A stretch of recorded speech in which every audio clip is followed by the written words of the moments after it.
All right, welcome in. Saturday morning edition, college game day, getting us started here. Hope everybody's had a great week this week. I'm your host, Otis. We're here with my good friend and college football analyst, Jimmy.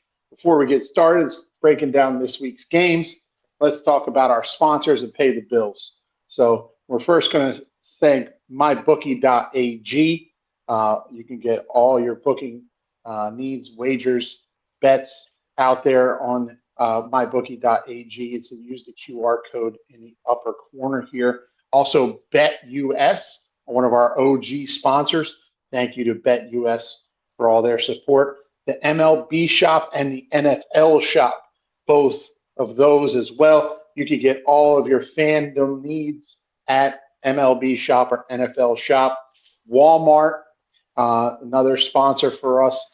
W Energy Drinks, W.GG, where you can get all your favorite energy drink flavors, including the one that the Panthers are going to need this week.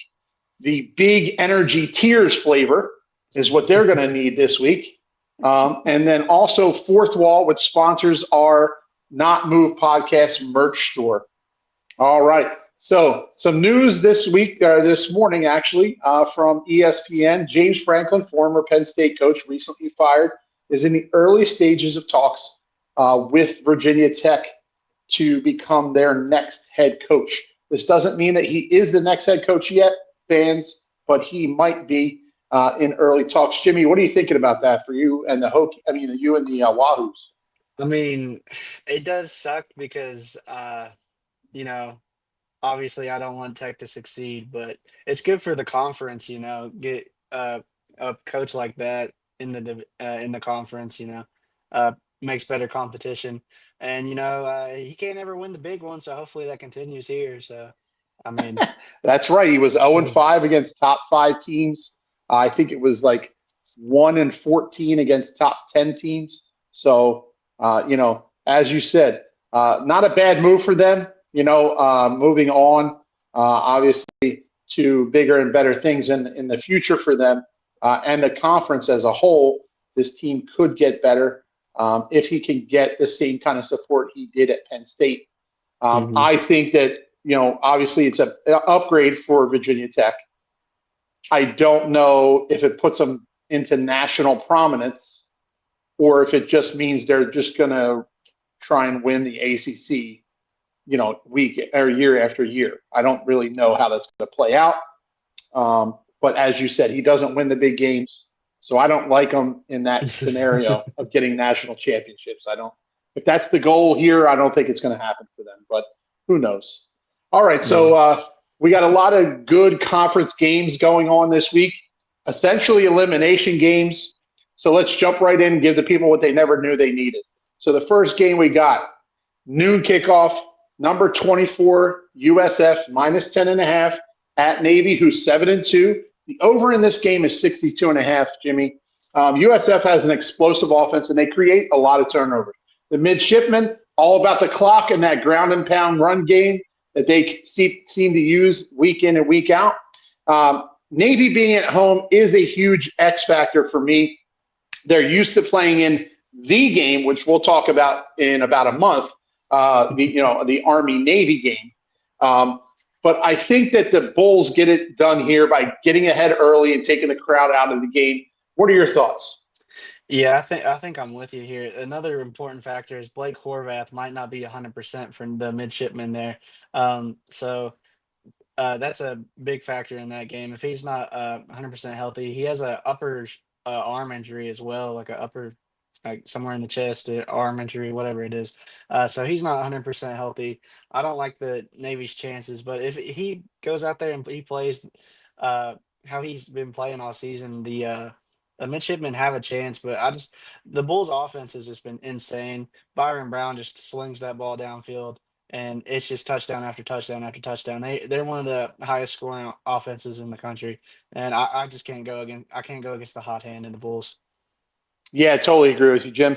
All right, the next game, a huge matchup for both these teams. One ACC, one independent. As we know, the Notre Dame Fighting Irish traveling to Pittsburgh. Currently, ESPN College Game Day is at Pittsburgh. Maybe one day me and Jimmy will get to a game and do our own podcast at a game. We'll see what happens there. But in the meantime, huge implications with this one. An Irish loss would obviously eliminate them from getting into the playoff bracket and a chance at a national championship. The Panthers win, however, puts them in prime position to possibly win out. And if Georgia Tech loses, can get into the ACC championship and put themselves in the tournament for the college football playoffs. Listen, I love Pat Narduzzi. I think he's a great coach. He's done great, had great strides with this program, a lot of progress, putting them back into the national platform. He's an Italian. Italians make great food, but Italians are also frauds. And let me tell you why. Okay. They never invented pasta. That was invented by the Chinese. Tomatoes weren't in the European continent until after the 1500s, which means people of Native American descent invented, good sauce, good gravy, as they would say. And that fraud Christopher Columbus never discovered America. He's Italian too. And guess what? The Irish have infiltrated Pittsburgh. So there's a lot of Irishmen now in the steel town. Okay? So I'm telling you right now, this town is being painted blue and gold by the Irish. They're not going to win by 100, but they're winning by 20, Jimmy. Yeah, that's quite a speech, man. You gave me a whole history lesson there. Narduzzi's comments about he doesn't care about this game is very questionable. Has my head thrown for a loop. If Pitt wins out, they can be in the ACC championship. I feel like even if they lose to like a good Georgia Tech team in the ACC championship, as long as they keep it close, they might even have a chance at an at-large bid if they were to beat a team like Notre Dame. But this guy's a goofball and doesn't see that. It's crazy. I like the over just because Notre Dame overs always hit. Analyst wise, Pittsburgh normally kind of sells out for the run, so it's going to leave a lot of one-on-one situations for the Notre Dame receivers, and CJ Carr can take the top off because I think he'll be a top 5 quarterback next year. I think he's top 10 this year. He'll be able to show his strides and his pocket presence, and I feel like this it's gonna. I don't know. It's just a Notre Dame over game to me. And like Heinschel on the other side is doing good for Pitt, but I don't know how you go into this game when your coach doesn't care about it. I'm very concerned. I don't know. It's wild. I love the approach. If he wants to lose by 100, we can make that happen, Jim. All right. Moving on to the next slate of games at 3:30. Number 19, Virginia Cavaliers at Duke Blue Devils. Duke favored by 5.5. The Cavaliers come into the game with an outside chance to make the playoffs at 8-2. Duke is 5-4 and hoping to make a playoff or make a bowl appearance. Excuse me. I do like the over in this game just because the line seems a little funny, and this is a conference matchup that's like too close to call. I know that Duke has that good passing game. That dynamic quarterback, of the Cavaliers. Jimmy, what's your thoughts? This line has gone down slowly over the week because Chandler Morris, our quarterback, is back. I'm about tired of every single pundit that I listen to on these college media, college football, talking, oh, we can finally stop saying Virginia's good, Virginia's frauds, this and that, this and that. Our quarterback was taken out in the first quarter by a targeting call, late hit, only got the late hit penalty, didn't even get the targeting call. Bogus. Our backup quarterback didn't know how to play football. The only good play he had was his first play where he did a read option, and he could have scored a touchdown, but he ran out of bounds because he's goofy. If Chandler Morris is in this game, we win this fucking football game. Oh, sorry. Sorry. All right. Calm down. Mensa is a great quarterback, but this Duke team literally is the best, worst team ever. They should have beat Georgia Tech. They outgamed Georgia Tech by 300 yards, and guess what? Every time they're in the red zone, fumble, turnover, interception. They're the worst, best, good team. It's actually hilarious to watch. If you watch this game, you'll see Duke can't win. They beat themselves every single time. If Chandler Morris is healthy, we win this game. I don't care. You know what? Take us with the points. We're not a cover team because we're always an underdog. Take the Wahoos, baby. Oh, All sorry. right. No, you're good. You're good. I love the enthusiasm. I love the passion, Jimmy. So before we move on to the next game, mybookie.ag, as we said before, one of our sponsors in the upper corner here. You can use that QR code for any of your betting and wagering needs on your favorite teams. Maybe your not favorite teams, like Jimmy, who clearly doesn't like Duke. Um, but the next game we got number 21 Iowa at number 17 USC minus 6.5 for USC. A Big Ten matchup here. USC's offense over 500 yards of offense per game. Iowa, on the other hand, only allowing 250 yards per game. Third down conversions, I feel like, are going to be the key stat here.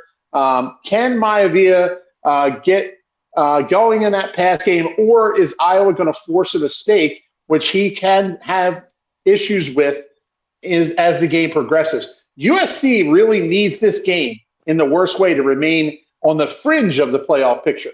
I like USC to cover. I do as well too. I know there might be weather report, there's a chance of rain possibly, so they might think it helps out Iowa. I just don't know how Iowa gets up for this game after that heartbreaking loss to Oregon, where they were in it the entire time, then blow it at the end. Uh, the key to beating Iowa is just if you just contain the edge, you can contain Gronowski, make him beat you with his arm instead of his legs. Iowa's problem is their offense doesn't put enough out there, and what happens is their defense just gets tired over the course of the entire game. It's what you see in most NFL teams when an offense is just doing three and out, three and out, three and out. The defense is on the field too much, and eventually you're going to score. You give this USC team enough times, enough chances with the weapons they have. Malva, obviously, really good quarterback. Makai Lemon, one of the best receivers in the country. Yeah, I think they'll cover the number pretty. I don't want to say pretty easily because with the rain it might affect the passing game a little bit, but I still think they should run it up on them at least by 10. Yeah, I think that it's going to be similar to that Oregon game, right? Iowa's going to probably stay in it in the first half. It's going to be, 17-10 or maybe even 17-13 at the half. And then you're going to see just a little bit more explosiveness come out of that, you know, USC Trojan offense. And Mhm. Iowa's just not going to be able to keep pace. Um, so moving on to the next big matchup, we got a few big matchups this week. The first one is number 11 Oklahoma at number 4 Alabama minus 6.5. I mean, if it hadn't been for the other game, which is the game of the week, this probably would be a game of the week feature if it Mhm. weren't at the same time. But Oklahoma and Caleb DeBoer have reemerged despite losing some tough games. As always, they will rely on that defense to keep them in the game and John Mateer to lead that offense. Alabama has come all the way back and solidified themselves as having a chance to be in the playoffs. The win for the Crimson Tide would be a huge impact in terms of momentum toward the SEC championship. Jimmy, what are you thinking? Yeah, Oklahoma pretty much is in an elimination game every week this year, or every week now. They can't afford a loss. I don't think they can beat Bama just because Bama just finds a way to win every week. They don't make mistakes offensively. Ty Simpson plays a safe, good brand of football where he's not doing turnovers willy nilly. He's taking care of the ball. The Bama defense has steadily gotten better over time. Mateer is should be fully healthy from his thumb surgery that he had, but he plays a little fast and loose with the ball, and I think that might cost him with a turnover or two, and that's what solidifies Alabama and Tuscaloosa. It's kind of hard to go in there as in that raucous environment and try to squeak out a win. I know Oklahoma's defense is good. They get our Mason Thomas back potentially, so that's good for their defensive line. But I don't know how Oklahoma's going to be able to deal with how methodical and easygoing like this Alabama offense is. It doesn't it seems like they just always come up with the play. They can be down and they just always find a way to get the first down, to get the touchdown. Like always, keep going. So I'm going with Bama. I don't see them dropping a home game to Oklahoma. Yeah, I don't see it that way either. I feel like there's a way for this Oklahoma team to win, but I don't think they come up with that opportunity. I also like the Um, under. I feel like it's going to be a defensive battle. yeah, I agree. I actually think it's also going to be an under in the other game too, but we'll get to that later. All right. So one of our other sponsors this week or this year is BetUS. BetUS is another OG sponsor for us who has promoted our podcast for a number of weeks now. Back in August is when they started with their sponsorship. So if you need anything, go to BetUS. They'll take care of you as far as wagering on your favorite teams. All right, 7 o'clock, 7:30 slates. Number 13, Utah, -8.5 at Baylor. Dampier is an absolute weapon for this Utah offense. They're averaging over 475 yards of offense a game and 40 points a game. Baylor is not the same program it was with Art Briles and Matt Rule even. I just think that the Utah Utes are going to take care of business early and really kind of jump back into this playoff picture. Yeah, they dominated Cincinnati last week. The defense really stepped up. Utah's offense, like you said, Dampier's absolutely going haywire. You got the two tackles on both sides. Spencer Fano, probably a top 10 draft pick this year. That offense is just nasty. I normally in these Big 12 games, I always like to lean towards the points, but Baylor's defense is Swiss cheese. Like they haven't been able to stop nobody all year. Sawyer Robinson for Baylor is a good quarterback. He might be able to keep them in it. But I just don't see it happening with this Utah defense, man. I like Utah. I like them to cover, but you never know. Sawyer Robertson has been playing good ball. He's been up and down, but I'm not gonna go against the Utes, man. Yeah, I think that like you said, that defense is really solid. The offense is explosive enough, and a team like Cincinnati is huge when it comes to offense, and they just seemed to shut them down last week. So I Mhm. like the Utes as well. All right, so our SEC also game of the week for the College Game Day Edition Not Move podcast: Texas at Georgia. Georgia -6.5. Texas is an embattled program this year. They had a lot of criticism earlier in the year of Sark and Manning. Kirby Smart looks to reestablish after losing to Alabama. Bulldogs and Longhorns offenses have been explosive at times. I really, really think that the defenses are paramount and will be the catalyst of the game. I really, really like the under in this game and Texas to cover. I'm going opposite of you, man. Yeah.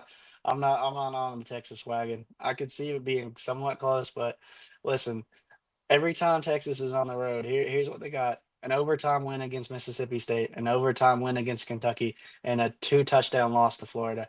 This is not a good road team. Uh, I know Manning has had success recently with the screen game where they've actually like schemed some stuff up to where he can make those easy throws. But all Georgia has to do is get the linebackers in the right spot, and they can shut down the edge pretty easily. Billy Napier, who got fired from Florida, was spotted at a Kirby Smart Georgia practice. That's all I'm saying. He's might be looking for a job over at Georgia, and he was giving Kirby some tips on how to deal with this Texas offense. So I'm going with the dogs, man. I've been picking against them a lot, so and I've been looking, haven't been able to find my mark. I think this is the mark. Gunner Stockton All always right. finds a way to win too. So Well, so me and Jimmy on opposite sides here. This game, we'll see what happens. All right. So before we get to our dogs of the week, the NFL Shop, NFLShop.com.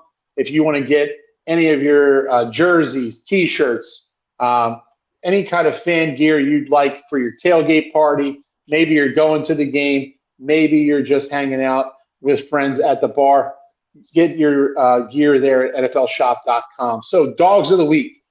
Michigan at Northwestern. Northwestern getting 11.5.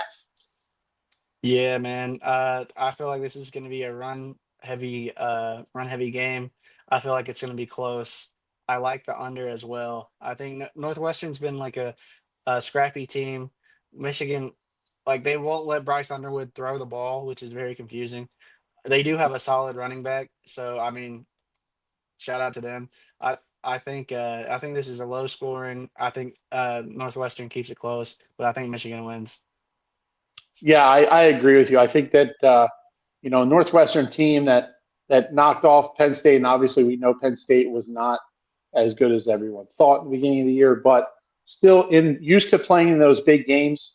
I will say that a friend of mine was involved in knocking off Michigan at Northwestern back in the 90s. Shout out to Raheem Covington, who recovered a fumble late in the game to get the Northwestern Wildcats a victory.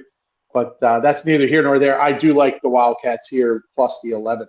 All right, the next game is Mississippi State plus 6.5 at Missouri. Yeah, man, I'm just going back to the well. I know they got thumped by Georgia last week, but they're 8-2 against the spread. So, I mean, system play kind of. I mean, Mizzou starting the new quarterback, Max Zoller. I still like the Mississippi State secondary. Um, Fluff Bothwell, I think he's back for Mississippi State, the running back. So, I'm I'm going with the Bulldogs, man. I just can't go against them. They're solid. They're a solid dog team every week. They might not win, but they'll keep it close. They always fight. Yeah, and I feel like Missouri's offense has taken a step back a little bit here. I mean, yes, they rely on the run game, but I just don't think that they're going to be able to keep up. I actually think that Mississippi State might win this game, to be honest. I could see it with You Perdue know, being hurt. Their offense has taken it. Like all you gotta do is contain Ahmad Hardy, and you got the yeah, keys. right. Next, another SEC battle here: Arkansas plus 6.5. I'm not going to call them loser state anymore because they got rid of Brian Calley at Louisiana State. I like the Wildcats here as well. Jimmy, what do you think? I mean, Yeah, I'm sorry, the Razorbacks, not Wildcats. Razorbacks. yeah, I like Arkansas here too, just because like if you look, LSU is always complaining about these noon kickoffs. They're like, we don't get up early enough. We drink yada yada yada. So and the team's already defeated as it is. They're in disarray, disrepair. I just don't see an effort here, and I think Taylor Green's not bad. The Arkansas quarterback, he's pretty solid. No, So I think he's trying to show up, show out, and against the LSU team who hasn't really, who's underwhelmed this year, I should say. yeah. Our next game, Arizona plus 6.5 at Cincinnati. I actually like Cincinnati in the bounce back game here. I don't know Mm. why. I just feel like that this team is ready to get back to winning again.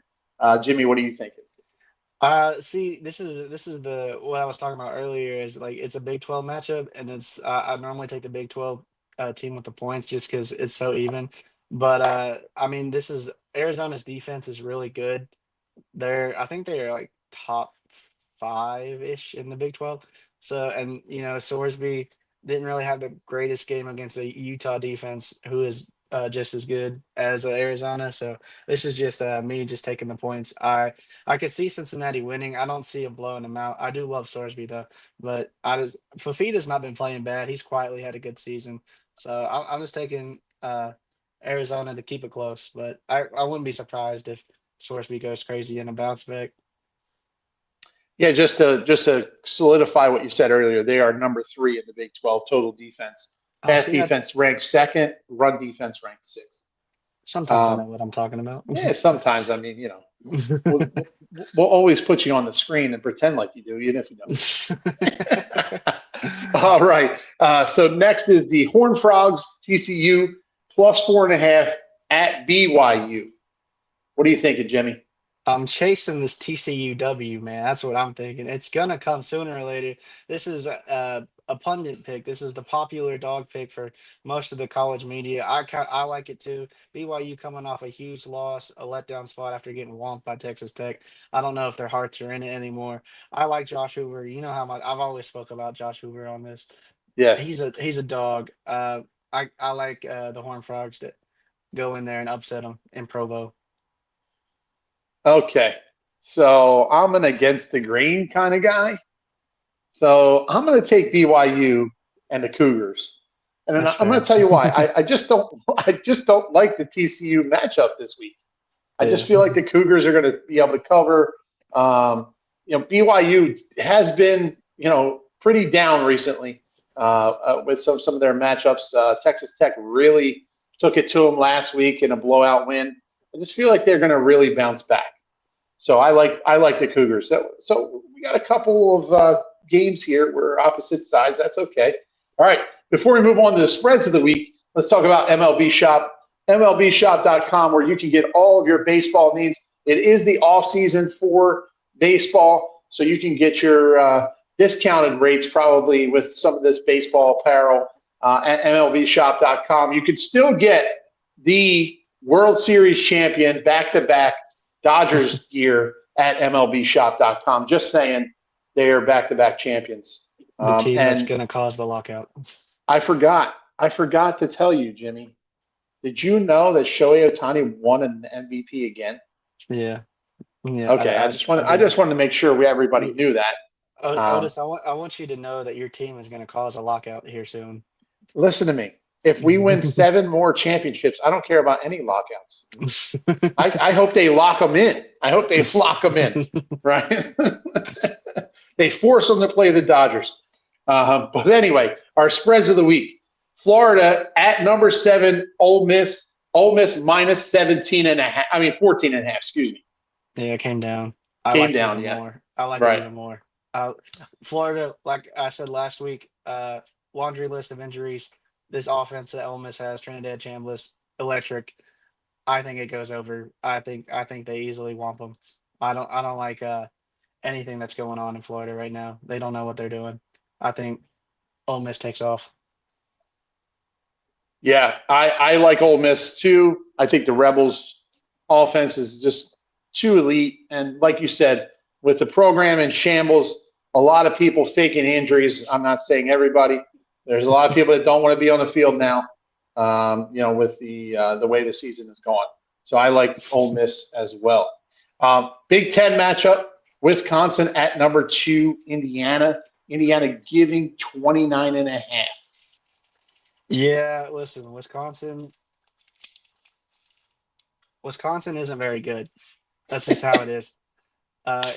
Indiana wants team actually smacks teams pretty bad. So I think Indiana runs it up on them. They only not covered, I think, twice or 3 times maybe. I think Indiana just blows teams. They blow teams out, and I think Wisconsin is no exception. Yeah, I agree with you. I think that Indiana is just too good. They don't have a lot going on there in Wisconsin. The Badgers, unfortunately, just not putting anything on the field of any substance at this point. Our next matchup, SEC matchup, number 3, Texas A&M at home, giving 18.5 to South Carolina. Yeah, this came down to 14 too, which is even better. Oh, yeah, that's right. It did. My mistake. No, you're good. I think they covered the 18, to be honest. I do too. I think they covered 20.5, to be honest. Yeah, this A&M team is good, and people aren't putting enough respect on them. I think they should be the number 2 team in the nation. Listen, I told you I love Texas A&M until they play Texas Tech. The college football playoff. Yeah, in the college football, I feel like if that becomes a matchup, I like Texas Tech. That's fair. That's fair. Yeah, and listen, Texas Tech doesn't play a whole lot of defense, and Texas A&M does. They're really good on defense. They lock down Notre Dame. I just feel like Texas Tech has this thing this year. I don't know if it's like a Mike Leach effect from the grave or what, but these Red Raiders seem really, really primed and special this week. All right, as we get closer to kickoff, we're about 30 seconds away. NC State ACC matchup. NC State at number 15, Miami. Miami giving 15.5. Yeah, I think Miami just rolls, man. They need a statement win to keep them in the playoff picture. I don't even know if they're going to make the ACC. They need some teams to lose if they want to make the ACC championship, and they also need a statement win to keep them in the good graces of the CFP people. So I think they need to go out there and dominate. Absolutely. As we move to the games nobody will watch except parents of the players. Fourth Wall, our sponsor for our Not Move podcast merch store. You can get all of your Not Move podcast memorabilia. Jimmy, what's the website again? notmoved.shop-fourthwall.com, I believe. All right. So shout out to these teams: South Alabama Jaguars at Louisiana Monroe. I like over 49.5 here. A lot of offense going to be put on the field here. Appalachian State Mountaineers at JMU. The Dukes are really good, ladies and gentlemen. They are minus 20.5, and they will cover. The last two, UTSA, that's University of Texas San Antonio, the Roadrunners at the Charlotte 49ers. You know I'm a 49ers fan, but not today. I like UTSA and the over 57.5. And the last matchup is actually a big matchup, Jimmy. I don't know if you know this. There's two undefeated teams here. Kennesaw State, the Owls, at Jacksonville State. Oh, Okay. Yeah, They're both undefeated. Today's over 55.5, though. Both these guys put offense on the field. Love it. Also, thank you to our sponsor, W.GG. You can get all these crazy flavors they have. As I said, the Panthers are going to need big tears flavor, big energy tears flavor for this game to salt away those wounds. All of our other sponsors, MyBookie.ag, BetUS, NFL Shop, MLB Shop, and Walmart and Fourth Wall, as we just said a moments ago, where you can get all of your Not Move podcast merch. Any final thoughts, Jimmy? Use promo code Not Moved on all of those sponsorships to help us out. That's all I got to say. Watch some good football. Insane fight card that I'm going to review with my boy Jaw here in a couple minutes. I'm going to be late to watching some game. I'm going to have the games up, but, you know, we got fights. Well, I'm telling you right now, Jimmy, I'm watching Pat Narduzzi give his pregame speech. He's doing a lot of pointing. I'm going to tell you right now, man. He's talking with his hands. It's going to be blue and gold, not blue and yellow in that town. There's going to be a lot of crying. Those three rivers are going to be flooded. I'll tell you right now. All right. Thanks, everybody, for watching College Game Day edition of Not Move Podcast. Thanks to all our sponsors. As I said before, if you have any questions, make sure you make a comment. We'll talk to you next week. Have a great weekend, everybody. Yes, sir.